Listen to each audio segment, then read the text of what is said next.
কয়েকদিন ভর্তা না খেলেই মনে হয় যেন কি একটা অপূর্ণ রয়ে গিয়েছে। তো ভর্তার কথা মনে হতেই আর দেরি করিনি, মজাদার একটা ভর্তা বানিয়ে গরম গরম ভাতের সাথে লেবুর রস মিশিয়ে গপাগপ খেতে বসে পড়লাম। তো আজকের ভর্তাটা খুব সহজভাবেই বানিয়েছি। ভর্তা বানানোর জন্য প্রথমেই লবণ আর শুকনো মরিচগুলোকে খুব সুন্দরভাবে ম্যাশ করে নিয়েছি। এরপরে ভেজে রাখা রসুনগুলোকেও মিলিয়ে নিয়েছি।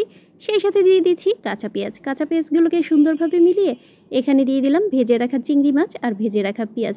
অনেকগুলো চিংড়ি ভেজেছিলাম, কিন্তু বাচ্চারা লুটোপুটো করে খেয়ে ফেলেছে। তো যাই হোক, যে কয়টা ছিল ওগুলোকে আধা ভাঙ্গা করে দিয়ে দিলাম।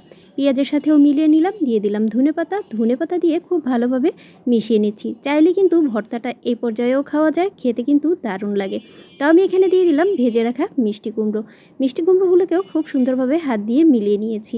ব্যাস, আর কোনো কিছুই দেওয়ার দরকার নেই। চাইলে একটু সরিষা তেল দেওয়া যায়, তবে যেহেতু সব কিছু তেল দিয়ে ভেজেছি আমি আর সরিষার তেল দিলাম না। তো এর আগে আপনি কখনো চিংড়ি মাছ দিয়ে মিষ্টি কুমড়োর ভর্তা খেয়েছেন কিনা অবশ্যই কমেন্ট বক্সে জানাবেন। আর না খেয়ে থাকলে এই রেসিপিটা দেখে একবার হলেও এই ভর্তাটা ট্রাই করবেন। আশা করি নিরাশ হবেন না।